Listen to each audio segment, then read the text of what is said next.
There is no doubt the world is facing daunting challenges these days. Look around. We have reached a critical point in human history. Old leadership models, beliefs, and behaviors are no longer working. Centuries of emasculation have brought us to the brink. Men need help, and who better to help us but the women? This is WELL, the Women's Expressions on Leadership, Learning, and Liberty podcast show, and I'm its host, John Krotek. My guests are accomplished and intelligent women who share not only their personal stories, but give us valuable insights and perspectives on the leadership challenges men face. In a world still dominated primarily by men, these honest perspectives can be a genuine catalyst for male leadership improvement. By exploring possibilities and opportunities for self-improvement and transformation, we offer men hope in an ever-changing, fast-paced, complex world. Thank you for listening and for your support. Lead on.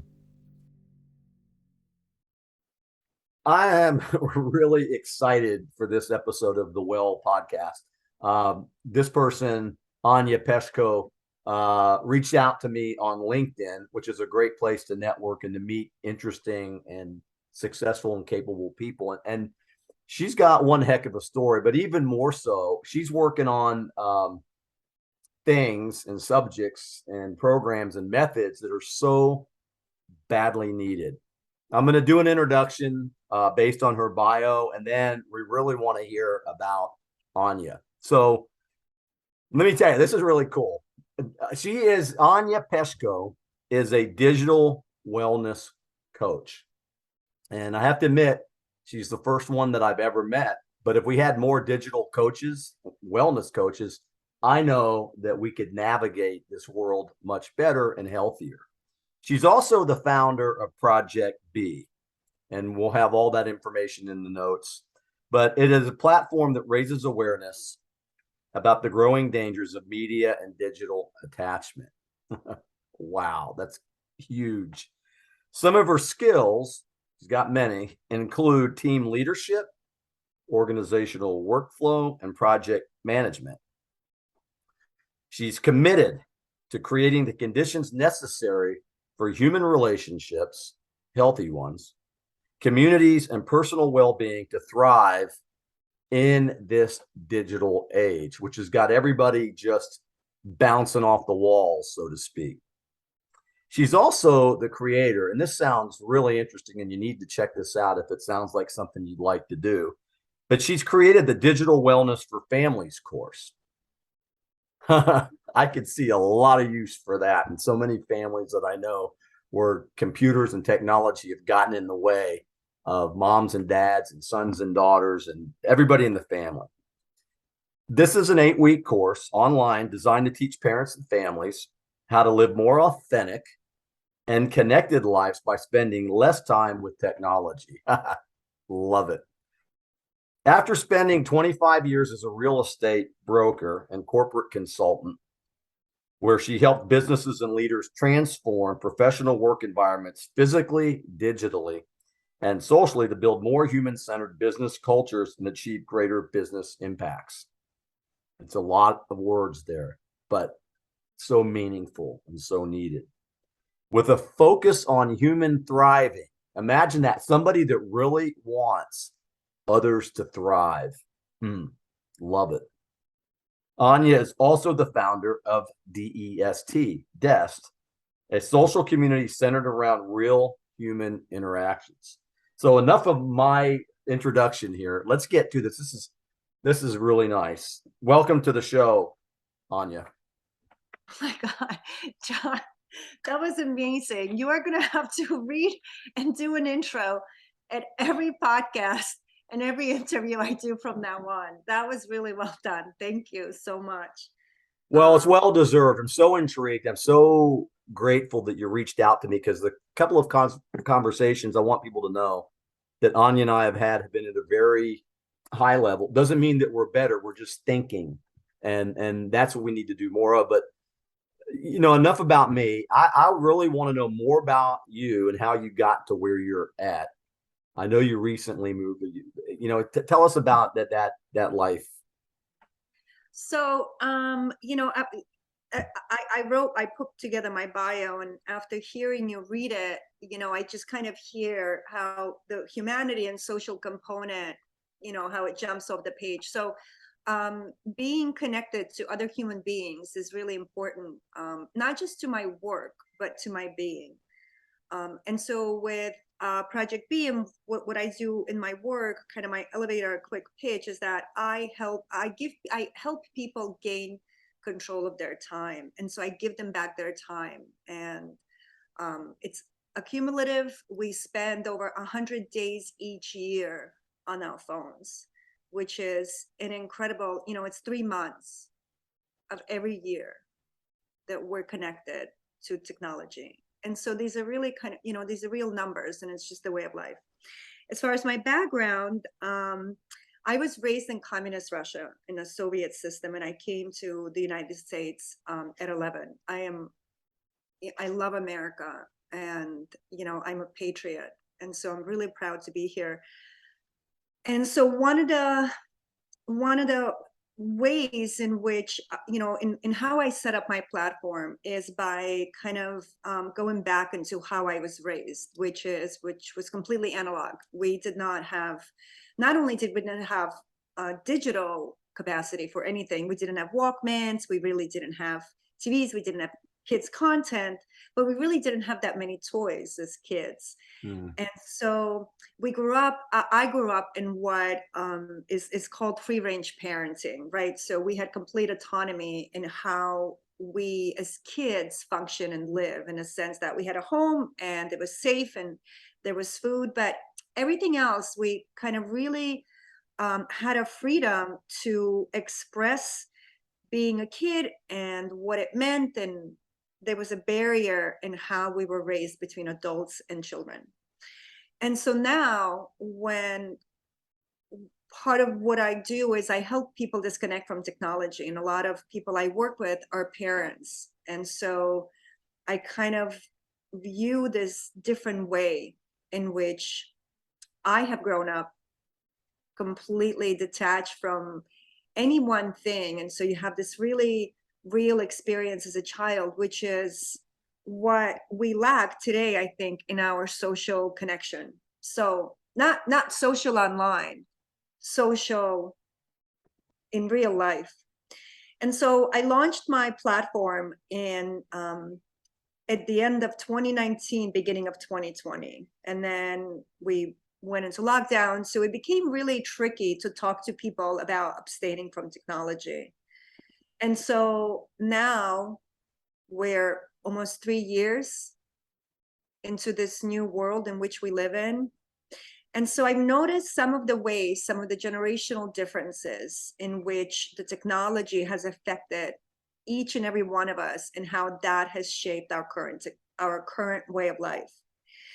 And so one of the things I think that is happening, and why the world is kind of falling in a sense of mental health disconnect, this inability to be together, is that we now live in a computer. And so our reaction time, our attention span, our ability to connect to each other is really altered, because we are now just right now, the way you and I are speaking, where it's the through the technology. And so it takes away this real human impact that humanity, That you actually need, yeah, I mean, we need this. This is why we're sick. If you ask what the harshest punishment for men is, it's isolation and solitary confinement.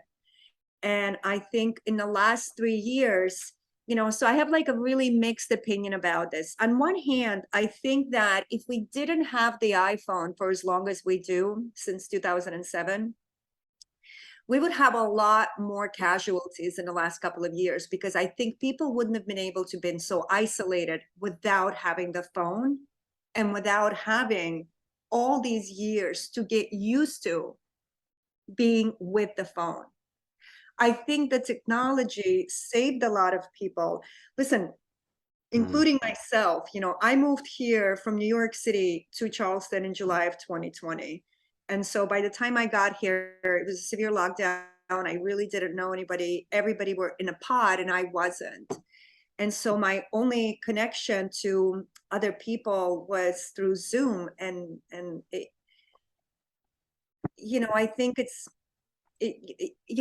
really telling what the technology has done to us now that we're kind of like seeing what the effects of all of this have been. And so, go ahead. No. Go ahead. I just, I'm always making notes, but you've touched upon a lot of subjects that are very relevant, and Anya, what you're doing, you almost feel it, and even the physiological, psychological, and emotional is one thing, but the physical, the dopamine spikes that add to the cortisol, that increase stress, that add to the depression, and then instant gratification. And I've got power at my fingertips, and I just, and I want you to get back to it, but the way you were raised, the way I was raised in the States, I'm a little bit older than you, I think probably a lot, but we had some technology, right? And so, but we did learn resourcefulness, without the adults around.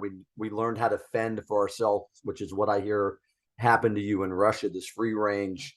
You guys kind of just did things without the adults around. Is that true? Well, here's what's happened in America in the last 50 years. America has eradicated child's play, right? And so I Right. had a client text me a message today of her son riding a bike. He's 10, 11. He had a watermelon on his head. The size of the helmet, the kid was bound. I mean, it was obvious that the helmet was too heavy. And so I texted her and I said, does he have to wear a helmet? She was just showing me that he was riding a bike to school. And she said, yes, you're right. The ground is really smooth, but it's mandatory by school.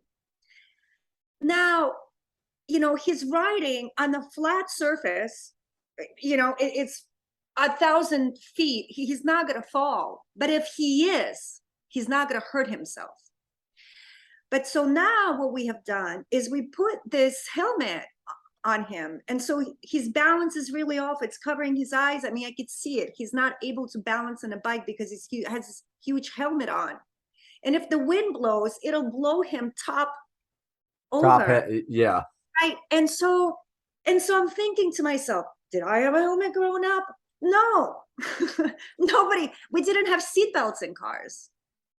It just, my mom, when I was little, my mother, she tells me this, I don't remember. I was 4 months old and we were upstate. She got into a fight with her mother, my grandmother, my grandfather. She called him, he picked her up. They were driving back. It was nighttime. He saw a moose. He crashed into the moose.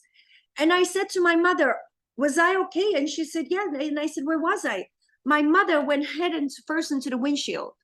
And so she shielded me with her body. She wasn't in a seatbelt. And I said to her, I wasn't in a car seat. And she said, there were no car seat. Yeah. Like, right. So, and I'm not, you're right. I'm not as old as you, right. So for me, can you imagine where you had technology, but I didn't.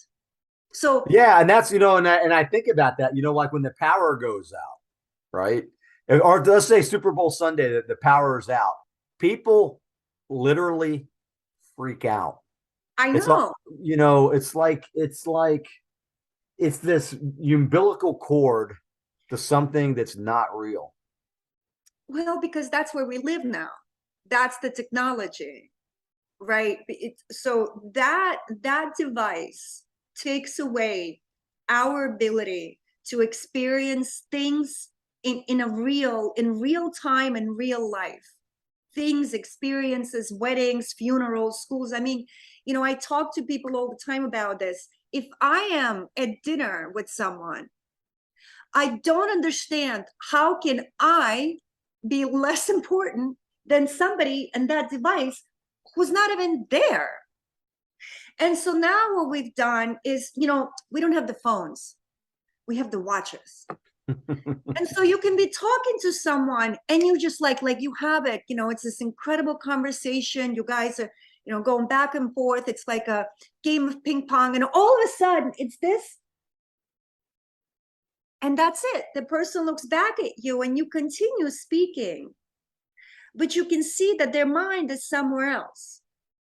And so because of the work I do, I know that it's once interrupted, once a thought, a task, whatever it is you're working on, once you're interrupted, it takes us between 23 and 25 minutes to get back into that original task, because the brain has to recalibrate, right? Because I am not an app, right? And so one of the things what I talk to people about and why I draw so much from how I grew up.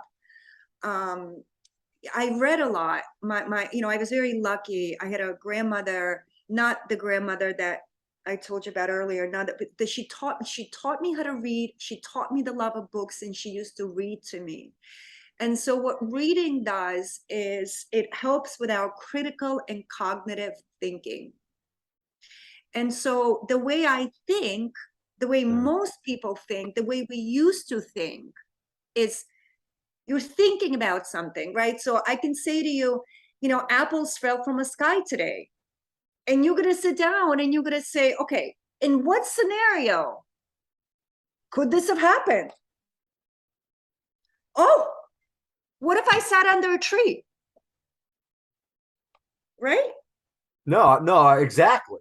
But we don't do that. And so we've lost. And so what's happening, our human experience, this connection, it's broken, right? It's not working right. Well, It's just that's, you mentioned critical thinking, and I couldn't agree with you more on that. We're not thinking, and when you don't think, you're not using reason and logic. You're just taking in input, and you're probably going to react to it the way the input's given to you. it's reactive. So it's reactive. And so Right. what I see in a larger sense is that common sense just evaporates.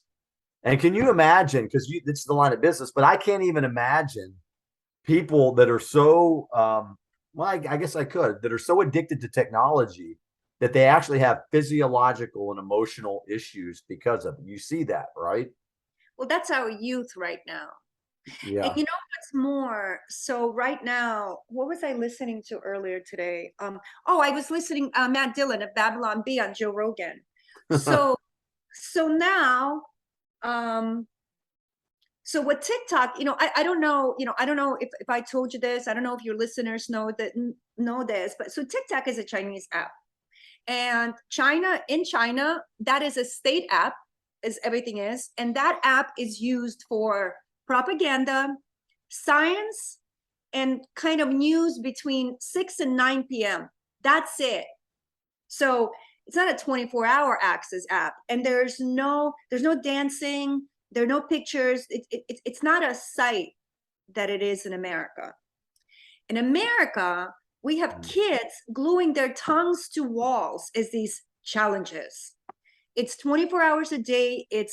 And some content is great. People tell me I've never used it. I will never use this app. If you read TikTok's manual, like their user rights, it is insane. So once you download TikTok on your phone, first of all, the microphone is on. So it records everything you do. And, I know Google does, but at least that's an American company. This is China. And another thing that they do, they copy all of your keystrokes in the phone. That you have access to photos. They have access to the Chinese government has access to all of the data on children's phones, on their parents' phones. It goes through the system. That is unbelievable. For me personally, that is a huge invasion of privacy, right? Absolutely. Data, It's definitely, like we just keep saying, it's a Chinese communist right? state-owned And, platform. That says it all. and so now our youth is addicted to it so much that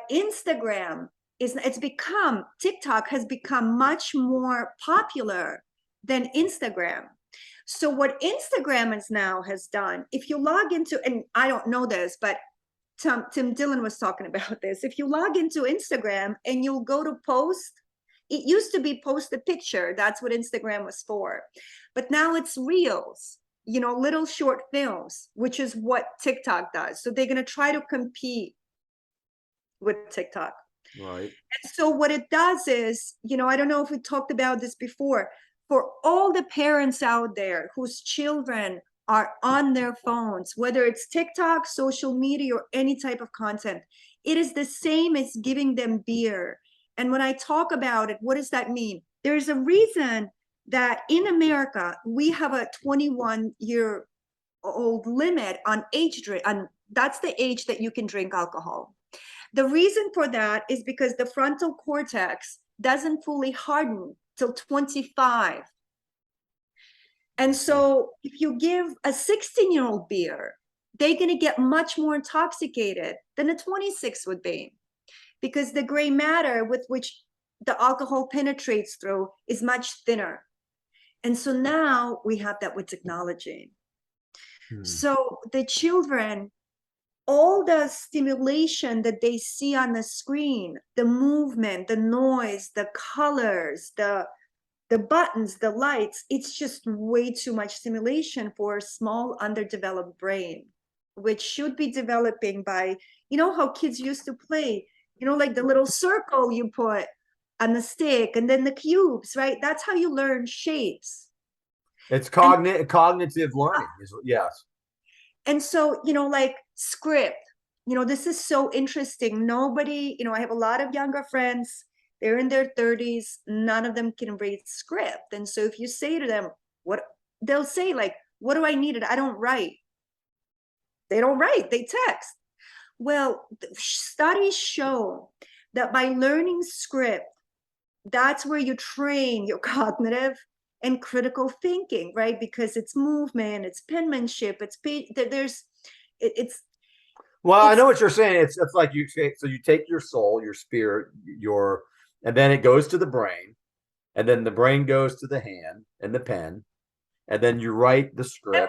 evolution. And it's a system. It's a process. Yes, it's common sense. That's how you learn. You and I have common sense. I think the older generation has more common sense, but you get common sense by experience and kind of failing and falling off the bike. We fall off the bike, we break an arm, we try not to fall off the bike anymore.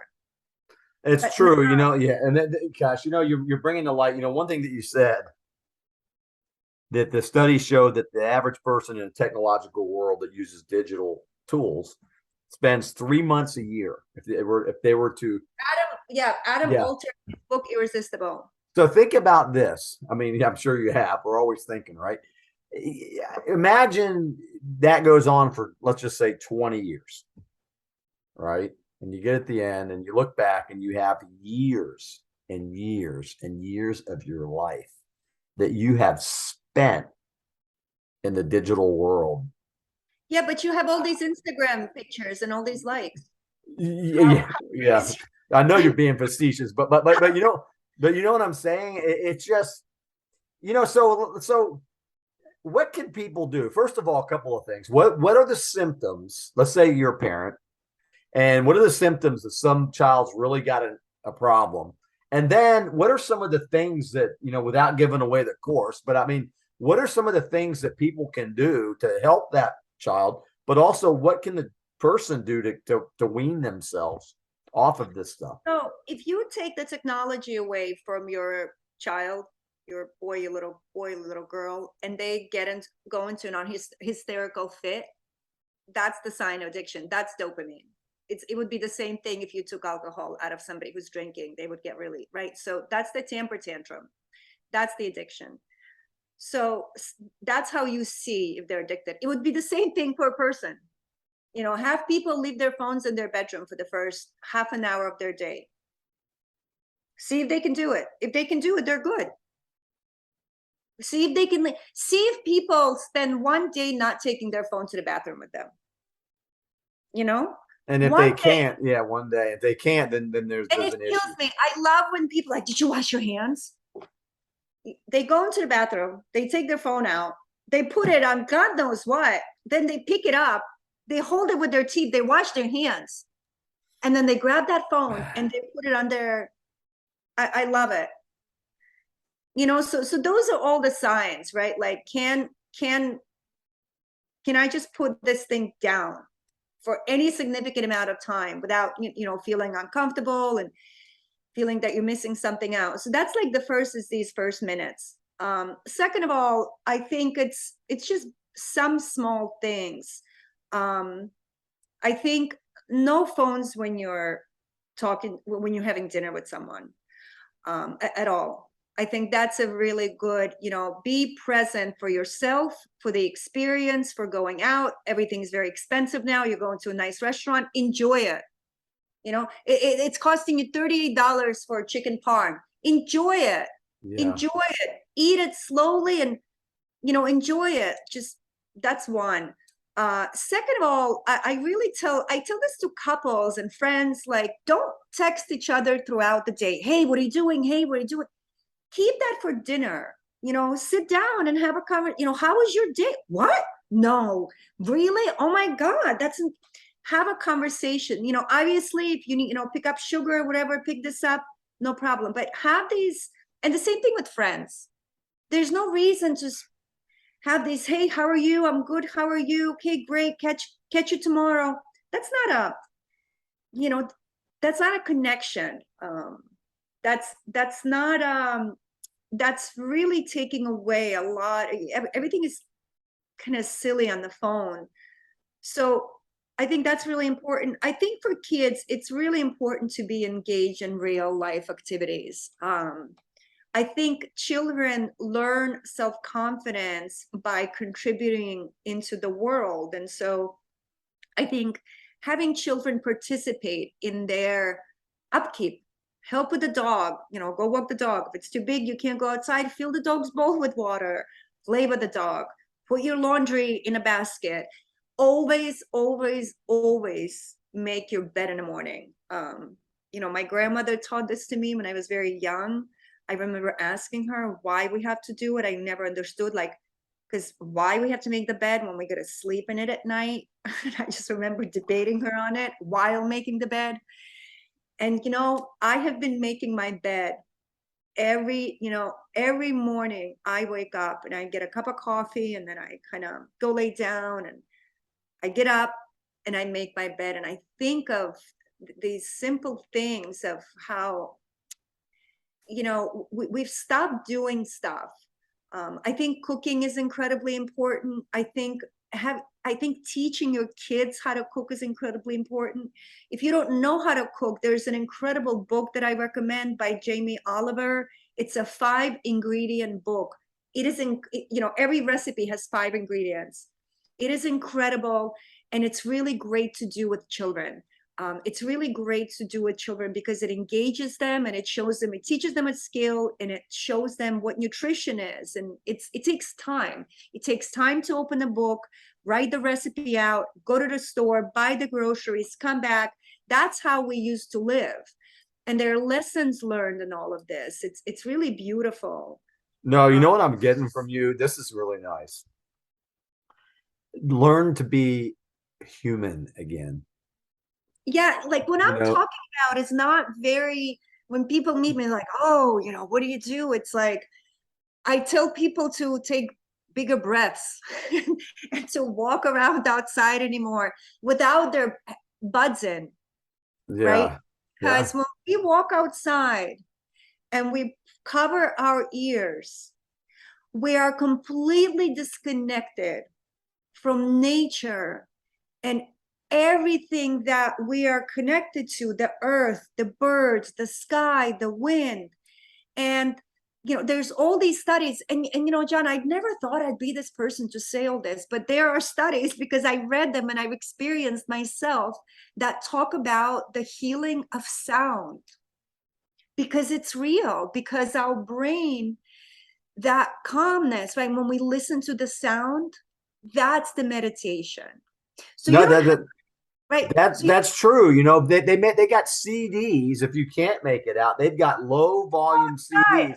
go No, I know, outside. but if you can't get there, let's say you want to just get, like you say, breathe deeper. I remember Yes, this one I used to listen to called Loon Lake, and it yes. was nothing but a bunch of loons, but it was recorded in such a way that if you really listened to it, it was real. Like if you're in the city and you can't get out, maybe something like that could help. I think, I have been really, I live and breathe and kind of what interests me is human evolution. And I'm very interested in how do we optimize our current, how do people right now, how do you wake up tomorrow? And I can give you tools. You don't need to buy anything. You don't need to order anything. It's not in the future. It could be, starting It's now. now, yeah. Right. So we, circadian rhythm, our sleep, once it is interrupted, it's very hard to build back. There's no bank of sleep. You don't make up sleep. It's really, really important that we sleep every night to rest and reset our brain. Children who sleep less than 8 to 9 hours a night develop very serious mental health issues. There was a study that was published. I put it on my LinkedIn a couple of weeks ago, um, and we know that people are not sleeping well because of the phones. So children should not have phones in bed. They will give you 100 excuses. They need music, they need a clock, they can't get them a sound. Take them to the store, and these are your options. You can get a clock, you can get a sound machine, you can get a music machine. That's it. Parents have to start being parents. I can't stress this enough. You can't parent and kind of say, I don't want my kid to be mad at me. Because I think what we're taking away from them is first, this is how, by you regulating them now, they will learn how to self-regulate later. Well, And it's you're doing them a huge disservice if you don't discipline. right. I said to my one client, I said, your daughter, she expressed interest in babysitting. I said, great. Wow, you're halfway there. Have her do flyers, hang it out. And she said, I will find the first client for her. I will make it my. And I said, no. I've been working with her for the last couple of weeks. And I was like, no, haven't you heard anything? I say, not you. She has to find that first job because you're taking away her, what was the word I Her used? ability to do it on her own, her resourcefulness, her It's her motivation. plight. It's her plight. It's her getting older. Yeah. Right? It's how she grows into that next stage of a responsible adult. So that's what parents are doing by allowing. Not only are you disrupting their circadian rhythm, so Mm. if your circadian rhythm is disrupted and you're not sleeping well, you're not going to eat well and your body's not going to function well. And if you don't eat well, then you get tired and then you get moody and then you get groggy and then you get grouchy and right. So there's a system and how we function best. Sleep, I think, is really important. Nutrition is really important.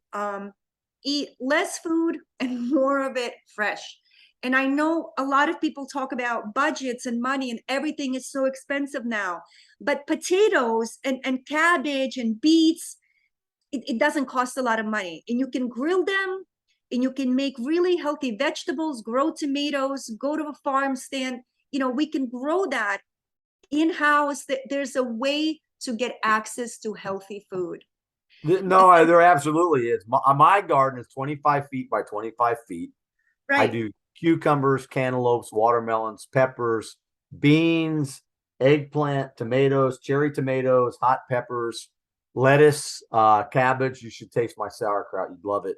I mean, Um, that's life right there. Everything. I've never done a garden in my life, and I Yeah, started this year, and it's phenomenal how much food I've learned how to can tomatoes. I've it's learned how to amazing. make dill Winter, pickles. we Yeah, used to do that in Russia. My mom used to do it. If you go into a I store, love it. Yeah. try to shop on the outer perimeter of the store. Once you go inside of the store, deeper you go, the worse the food gets for you. All the bread, all the, it's like, and it's interesting because how I grew up, my my mom would bring a chicken home and it would be a dead chicken, but it would be a full chicken with all the feathers. Yeah, So yeah. plug the feathers first, and then she would hold it over fire to burn that whatever left, and then she would chop all the body parts off, and then we would cook everything and eat everything. We ate the brain, the feet. I never saw chicken the way I saw it here first in America, all the body parts cut up like that. I'd never seen anything like that. You were used to the all natural chicken. Yes, Yeah. yes. And that's another thing. I never remember asking my mother what was for dinner because we really didn't have food, or not a lot. We had food, but it wasn't a lot of it. And sometimes it was hard to get. There were no options, right? There was no fast food. There were no restaurants like it was here. So we just grew up in a very different way. And so here you have to help your kids. If you have a play date if your children have play dates, I don't think they should have phones at these play dates. The reason they're on a play date is to presumably play with each other, right? Play games, run around, draw, make something up, watch movies, go outside, play soccer, play basketball, play hockey, play basketball, play. But it can't be kids sitting in the room on computers, on the phones as a play date.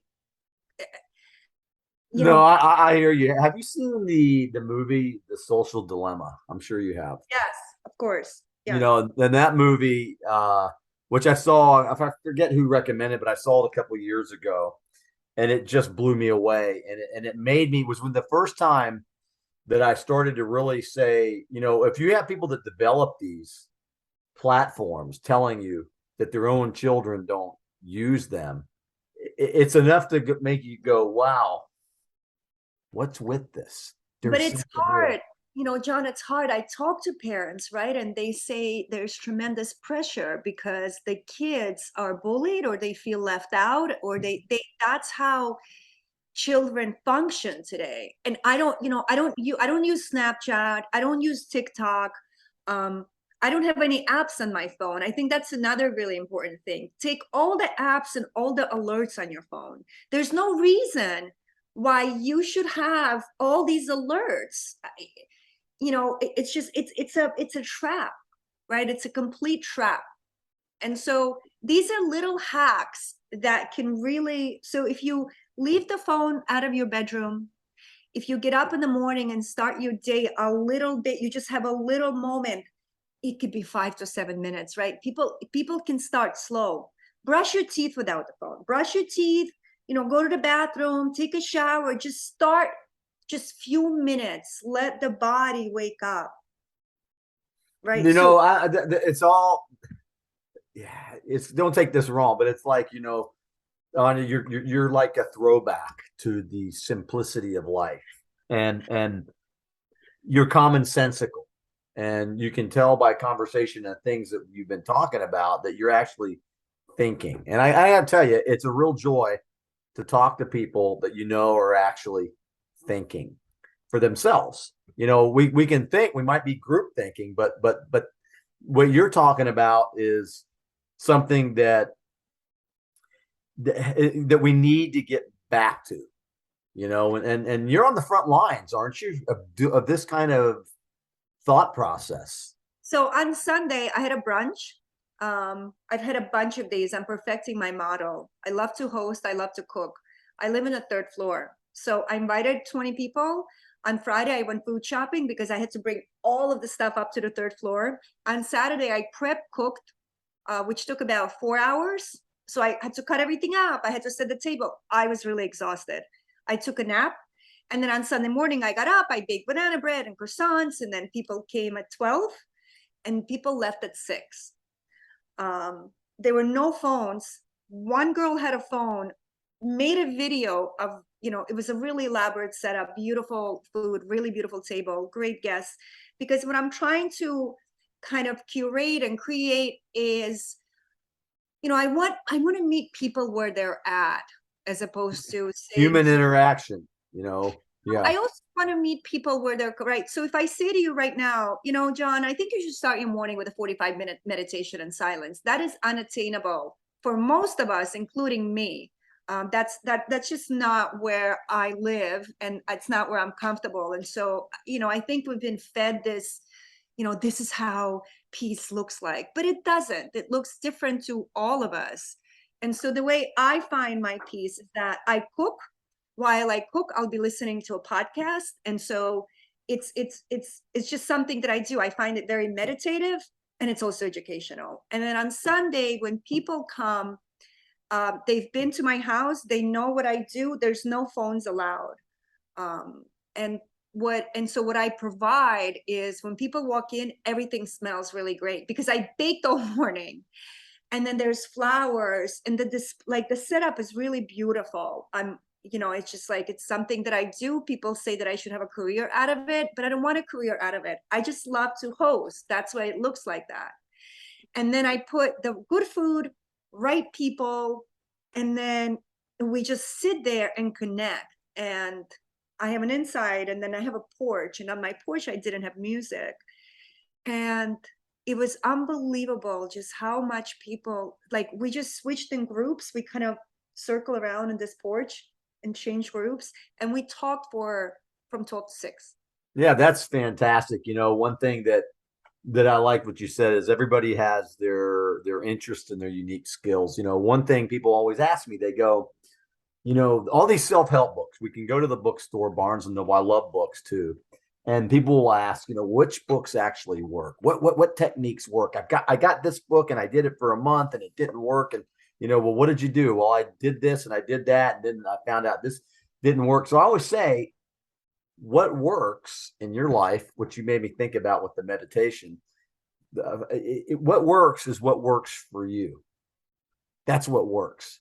Exactly. And like you with hostess and cooking and getting in there and really loving the conversations, that works for you. Yeah. And that's why you love to do it. I'm, what that, there's so many good things. I got pages of notes.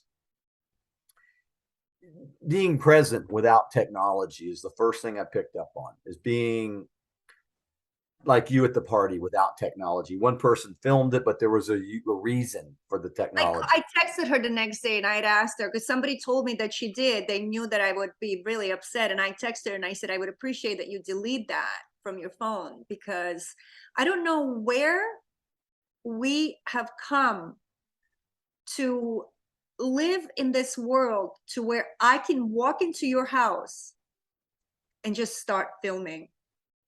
I find that Yeah, it's kind of an invasion of privacy too. that's right. That's right. It's not. And then I said, if your sister, and I knew what she would come back and say. She would say, I wanted to show my sister.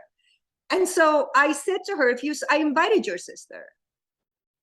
So if she didn't want to come and see it and be part of it, she doesn't see it. That's what, right? I do not live on social media. This is the event. It's happening now in real life. It's not something you see after. It's not something. And so we're so used to, oh, let me show you where I was. And so that Gosh, I hear you loud and clear. It's like on Monday, yeah, when people texted me to say thank you or called, and they were like, holy moly, it felt so good to be in these deep conversations. Or like, get up and say, I have to go to the bathroom, and come back and pick the conversation up, because the group is still talking, right? They're not, it's unbelievable. I mean, John, I see it all the time when people go to restaurants, couples sitting looking at their phones, they sometimes don't speak through the meal. It's and even groups too, 5 or 6 people at one table during lunch or something. They're all on their phones, and that's probably some of the best advice anybody can have or give is That's addiction, right? If we were smoking cigarettes and we would be going out to smoke a cigarette every few minutes, you would say that person smokes a lot, right? There are smokers that smoke a cigarette a week. No problem. No problem. It's bad for you, but no problem, right? There right. are people that drink a Coke when they go out. It's terrible for you. It's sugar. I don't advocate that people drink soda, but no problem. But if you drink 7 Cokes a day, it's innate, right? So I think somehow, because of the phones, because of this constant, there's this, it's just more. I want to get more light. So it's this, something is really off. And the only way I think, like, the way I see it, that this could be fixed is from within. It's from people like you and I seeking each other out, talking about these issues, and helping people with real um, simple Solutions. free Yeah. solutions, right? You don't have to buy a new, you don't have to do anything. You just have to be, right? And that's the project B that Which is we, what project. And so it's so hard for people. You know, I run a whole Be Board platform. I've been talking about this for, you know, creativity, innovation lives in a space of empty. Creativity and innovation does not live in the mind that is going from Twitter to Facebook to Snapchat to Twitter to Snapchat, TikTok, Instagram, Twitter, Snapchat. Oh, look at this. That's not what we create. That's chaos. It's an organized chaos which is created this really unhealthy environment. And so what I talk a lot about is kind of, again, nothing I've said so far has been earth shattering. It's all the things we used to do. I think we're missing kindness.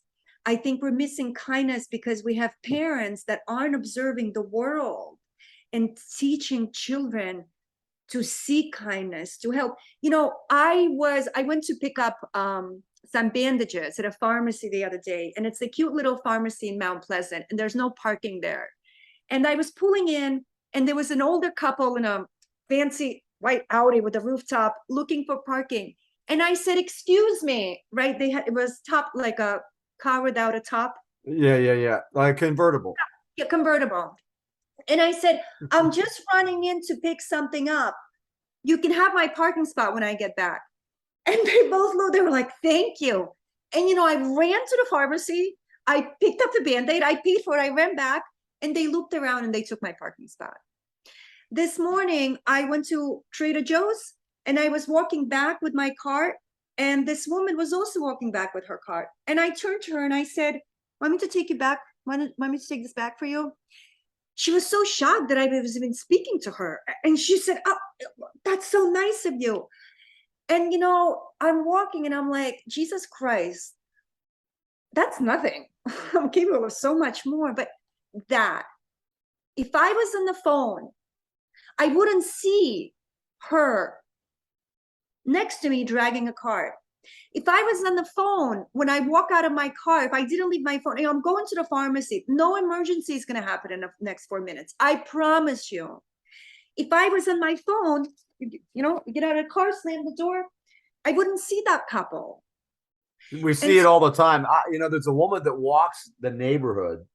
She's always got her phone in her hand with the earbuds in, and she just every day she just walks by. You know, she's not hearing anything. She's not talking to anybody. there's She's a just woman listening. like that in every neighborhood. There's many of Yeah, them. You know, yeah. I live in a very rural place now. I left the bigger city, you know, down in Florida. We're up here in this rural place, and it's like a huge, deep breath now. I can literally hop in my car, go to the grocery store, find a parking place, go through one light, pass 15 cars, and it's 9 miles away, and get anything I can get when I'm in the bigger city. And if I need something really, you know, I can be in DC in an hour, or I can be in a bigger city in 20 minutes. It's yeah. lovely. So, you know, what you've given so much. I'm telling you, this has been like a lesson in reality, is what I'm calling it. Thank you. And what I'm getting here, there's so much. This is a way, ladies and gentlemen, if you're here still with Anya and me, this is a way to live your life again, is what I'm seeing. I mean, there's so many hot topics here: exercise, nutrition, how to be resourceful, how to get your rest, how to interact with humans, how to have a real conversation, how to learn simpler things, the things that really make your spirit come alive. Critical thinking, reason, logic, awareness, increased awareness, just a healthier lifestyle all the way around. You And more know, time, and more time. It's unbelievable if people have a system and they start getting off the phones, delete the apps. You know, that's the first, the mindless scrolling. And then you end up, you know, out of 100 days a year, give yourself back the 40, the 50. 50 days a year, that's almost 2 months vacation, 2 whole months. That's incredible. You know, I heard that about being stuck in traffic. You know, the average person's stuck in traffic for an hour, so 7 hours a week. You know, But 28 there's hours a no month. being stuck in traffic. But being stuck in traffic, because I used to commute, you know, this is why, you know, so, you know, I know the audience doesn't see this, but all these books I read in the last 2 years, right?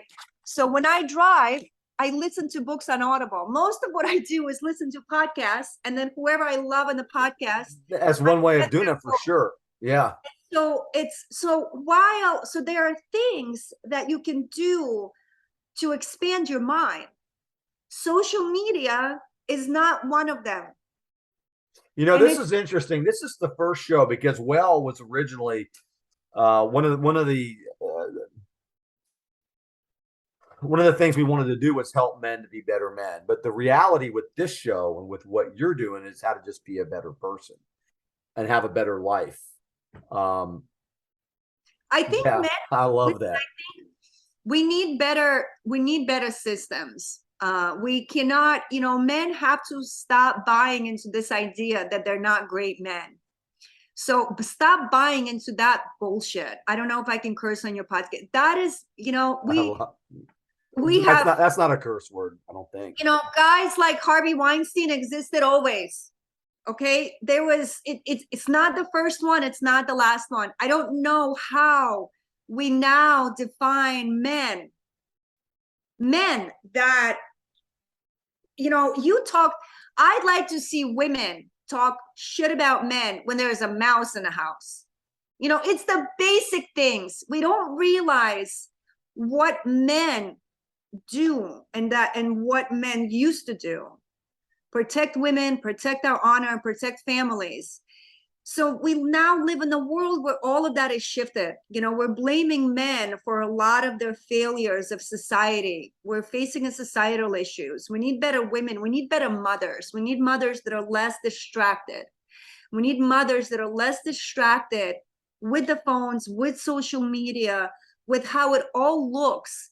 We need mothers that are interested and invested in their families, in their husbands, in their children. So it's a, you know, it's a societal issue. I feel, you know, men are not standing great right now. That's why Jordan Peterson is so popular, because he talks about virtues and values and personal accountability, which doesn't just apply to men, it applies to all of us. You know, and we talked about this the other day. Listen, a lot of stuff in life depends very much on how we grew up. And I understand that. I'm an example of that, et cetera, et cetera. But right now, we live in the United States of America. It is the most freest country in the world, and it is incredible. And so the opportunity here, you can literally have 4 arms here and 2 feet if you wanted to. And so getting a job, making sure you're educated, starting, you know, John Mackey, the Whole Foods founder, he had a great article the other day, and he said, you know, all the Gen Z, everybody wants to be, you know, they all want to do purposeful work. They all want to change the world. You don't start the work by changing the world. You work up to finding that purpose and meaning. That's probably the best advice anybody can. You know, that's the whole be you, be present, be you. Let's just say I'm Anya, right? If I was Anya, here's what I would be telling, you know, based on what you do. I would say find and seek real human connection. Engage in real conversations, have real communication, be present, be you, and work on building a non-digital culture in your life as well. And I'm thinking if you were to do those things, if we were to have the Anya Pechko course, listening to you, that's what those things would be the beginning and the start. Like what you just said, it starts with the individual. It doesn't start with the collective. No. It starts with you. And then find people. I think it's really important for people. We are the sum of 5 people closest to us. Find people who support you, not people online, not in chat rooms, not with these weird names, Bob654. Real people who will meet you, who will give you advice, who will kind of will want you to succeed. We need each other. And I think right now there are a lot of people that are struggling. So those of us that have the time, that have Instagram, TikTok, Snapchat accounts, find someone you can mentor, change your life. If you go into any community in anywhere in America right now, there are illiterate children in our schools. An hour a week can change the mentees' success rate by like 236%. It's a really astronomical number. I volunteer. I'm going to plug something. I volunteer for an incredible organization called Be a Mentor. It's a it's a community platform that helps local kids and matches them up with mentors. And we set up reading programs and we play with the kids and we just kind of bring a little hope into very impoverished communities. And so that's how people can change their own existence. And I think also that's how we can start changing and impacting the change that everyone wants to see in the world. That's fantastic. Volunteering, I can't say enough about it. But let me look at you. Let me see you. If do you have you're funny. Do you have a what is your mantra? Do you have a personal mantra that you live by? I know be you, but do you have like a saying or a quote of yours or somebody else's that you live by, that you every day when you get up? Is there what drives you, Anya? What drives you? What's that spirit?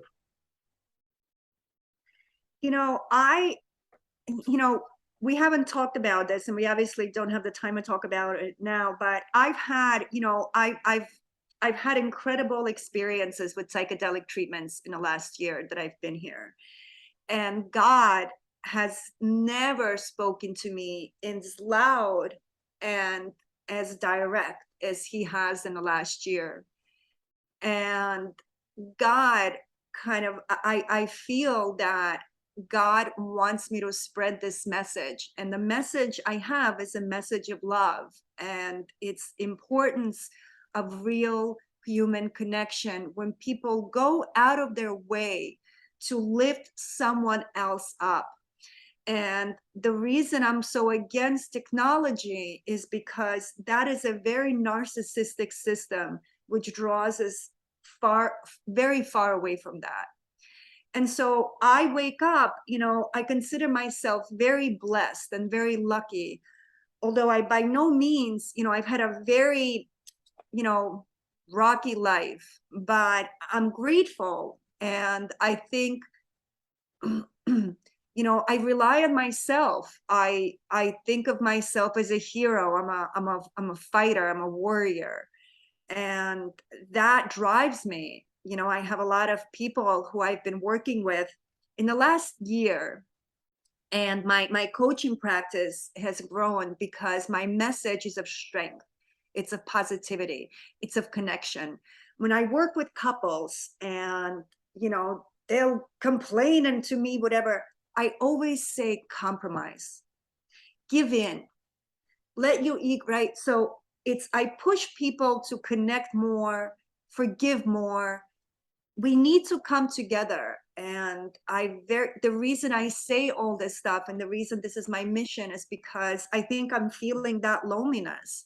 And so what feeds me, what energizes me is that hope that one voice can raise awareness and pivot, literally tilt the way in which the world is heading right now. I think we need a lot of love. I think people need to have patience. I think people need to seek people out who they have difference of opinion with and reason and try to understand. I think people should stop having conversations online and talk in person, talk on Zoom, talk on the phone. You know, I think we need to get back to humanity. I think we're in real trouble right now. Before AI takes over, before we're told what to think, which is already happening. Yeah, There, I couldn't agree with you more. And that's what we said at the outset of this particular conversation is that everything that you're involved in now, your mindset, the experiences you've had that have brought you to this place, this present place here and now, are all things that are so badly needed in the world today. And like you talk about those experiences, I've also had those connections in the psychedelic world, and there's there's a lot going on, more so than what meets the eye, and it comes from that internal spirit. And I think that you are a warrior, and I think that you have a brain that is definitely logical and using reason, deductive reasoning, but also the part that you mentioned about love, and the part that you meant, and I don't mean the creepy kind of love that that the no, world we are embraces, scarred for love. something divine, more divine, and the hope. And without hope, when we lose hope, then there is no humanity will have nothing. And There's no so future without hope. when I said you were on the cutting edge, you are on the cutting edge, you're on the front lines. And I know that wherever you go, you will, and you are making an impact. I know we'll have more conversations in the future, but we're coming to the end of this conversation. But all I can say is I appreciate your time. We'll have all the information on how you can reach Anya. Maybe you'd like to share that right now, how people can reach you if they're interested in learning more. I have a site, projectb.com. It has a lot of information. I've compiled research over the years into what the technology has done, why, how it was developed. And, so if people want to go there, that's great. My course is on Teachables. It's also really great. And then people can reach me at anyapechko@gmail.com. That's You know, great. They're right. And so we're and I appreciate your time. I appreciate your work more than you know, because it is just nice. It's refreshing to talk to. Yeah, I know we're using technology. I get it, but it's refreshing to see and to hear real good content and information. having a real conversation. And we also didn't say one virtue signaling word. It's like, this is a real, we have a real conversation. Yeah, and that's another subject. But I'm so happy for you, and I'm blessed certainly to have met you, through LinkedIn and the internet, which is technology. But there are ways that technology can be used in a positive way, and this is one of them. Let this be an example. And to the listeners out there, if we didn't have you listening and using technology in a positive way, then we couldn't have a show. So thank you for listening to WELL, because it means a lot, not only to me, but the guests that we have on our show. And Anya's doing some awesome stuff, and I can't wait to watch her change the world one person one day at a time. Thank you so much, John. It's been a pleasure. Thank you.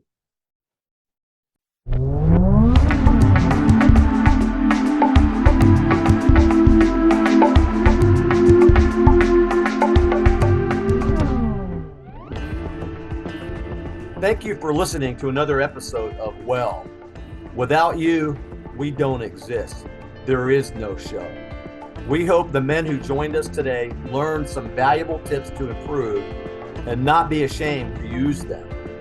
Be the change, men. Set the example. Keep going. And for the women leaders out there, keep creating and keep helping us men to become even better men, more effective leaders. Thank you.